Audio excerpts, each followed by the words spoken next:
ڕۆژێکی مێژووی و گرنگ بۆ یەزیدیەکان ڕۆژی چوارشەمەی سوورە کە دەکاتە یەکەمین ڕۆژی ساڵی نوێیان. هەر بۆیە یەزیدیەکان لە هەر گۆشەیەکی جیهان بن لەو ڕۆژەدا لە دەوری یەک کۆ دەبنەوە و ئاهەنگ دەجێڕن. لە وڵاتی سوید ژمارەیەکی بەرچاو لە یەزیدیەکان لە شاری بۆرلێنگە دەژین. بەهۆی زۆری ژمارەیان کۆمەڵەی یەزیدیەکان بە هاوکاری کۆمۆنی ئەو شارە گۆڕستانێکی تایبەتیان بۆ دیاری کردوون. هەر بۆیە لە ڕۆژی چوارشەمەی سووردا مێنۆمێنتێکیان لە گۆڕستانی ئەو شارە بە بەشداری ژمارەیەکی بەرچاو لە میدیا سویدیەکان بۆ دانان. نێزی 1000 کەسین هەڵوێ منتیقی هەیلوی باژاری بێتر لە باژاری بۆرلەنگە دژین. پشتی کو ما احتیاجێک دی بەری 6 ساڵە دێرا سوێدیرە دێرە مەگو احتیاجێک مەی وا هەیە اونکارن علیکاری بکەن و باشە. چەند ساڵە حیدە 2010 مە قەراردا کو عردك نهاف عردات بینی وێ درێ وەک دێرا سوێدی هیبە کرد ینی وەک علیکاری کێش بۆ زەهمان ئێزدیە ینی قەبرستان ئێزدیە. ev mewar qerarda ji ber ku îro cejna çarşema sor bû mewar qerarda ku di aynî rojê de em vî monumentî vî kevirî ku li ser nivîsiya zehmanê îzdiyal dalana û bi Swêdî jî hatiye nivîsandin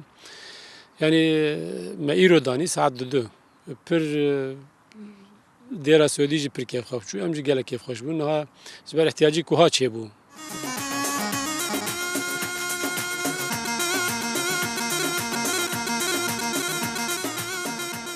یەکی نیسان یەکەمین ڕۆژی ساڵی نوێی خوشک و برایانی یەزیدیمانە. ئێرە شاری بۆرلینگەی وڵاتی سویدە. ئەمڕۆ لێرە خوشک و برایانی یەزیدیمان بە بۆنەی ساڵی نوێی خۆیانەوە ئاهەنگ و خۆشیە گێڕن. ئێمەش بە مەبەستی گواستنەوەی ئەو ئاهەنگە لەم یادەدا بەشداری دەکەین. با پێکەوە هاوڕێیان بین و لە ئاهەنگەکەیاندا بەشداری بکەین.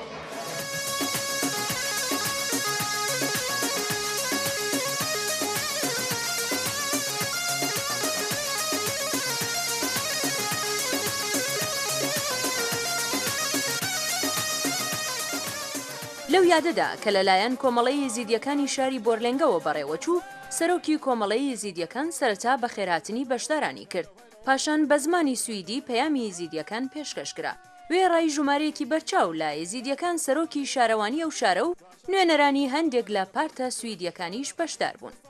سەرۆکی شارەوانی شاری بۆرلێنگە بۆ بەشداران دوا و وێڕای پیرۆزبایی ساڵی نوێ بە شێوەیەکی گشتی باسی لە کێشە و گرفتەکانی ئەو شارە کرد و باسی لە پلان و بەرنامەی شارەوانی بۆ داهاتووی ئەو شارە کرد.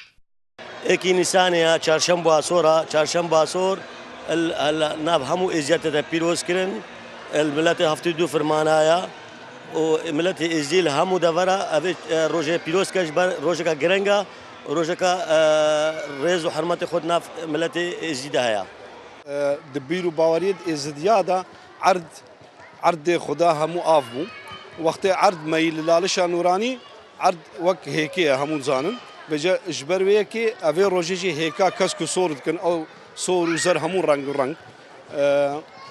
Roja yekê nîsana rojhelatî ya Kurdî de rojeke kevnara û ev cejnê jî her sal dê dikirin hemû erdeha. Hemû erdê êzidî hemû dikin. Ji ber ku ev roja gelek pîroz e ku roja erd çêbûyî ev roja bû kes ku sor û zer û ew renga û reng şî ew ramana ku dinyaya her çar yanî havîn û zivistan û bihar û payîz yanî dinya reng û renga.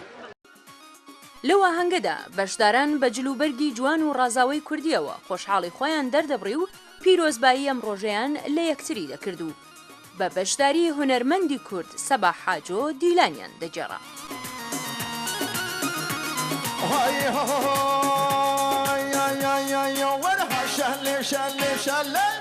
شهله شهله شلانه شهلو راتوش کش رانک دولانه شهلو یاب شهله شهله شلانه شهلو راتوش کش رانک شلانه شهلو هذا هذا ایرو روشکی تایبتا کردمه یزیدی ججنوایا چهارشنبه سورا لور پیروز دکن ام جی وک کرده نشتجه ایوی شاری تبلیغات بن باروی پیروزباهی دکن و براستی جی که گلکم کیف خوشت بن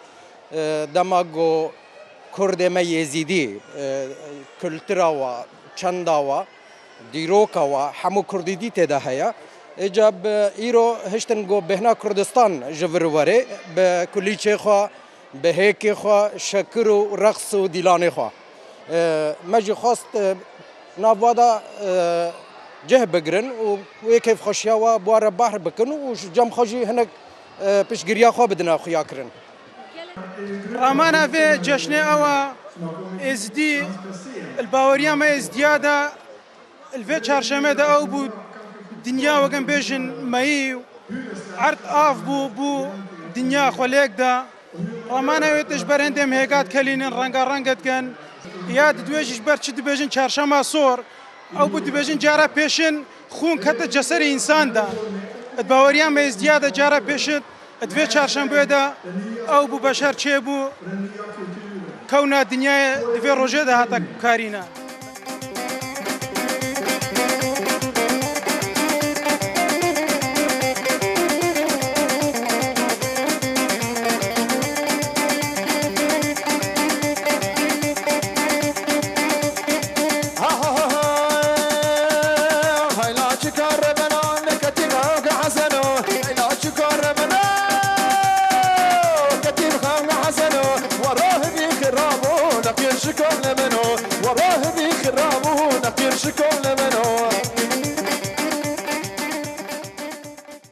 إيرو أم الهيرة جشنا ما يزيديها وماتنا بر كيف خوشين الهيرة وجشنا حمو يزيدي العراقي الكردستاني بيروست كامل حمو دفرا وأسقال قالك سباسيا واتكم وأفر زحمتك إيشا وناتنا بيري وإيرو أم جبيرنا كري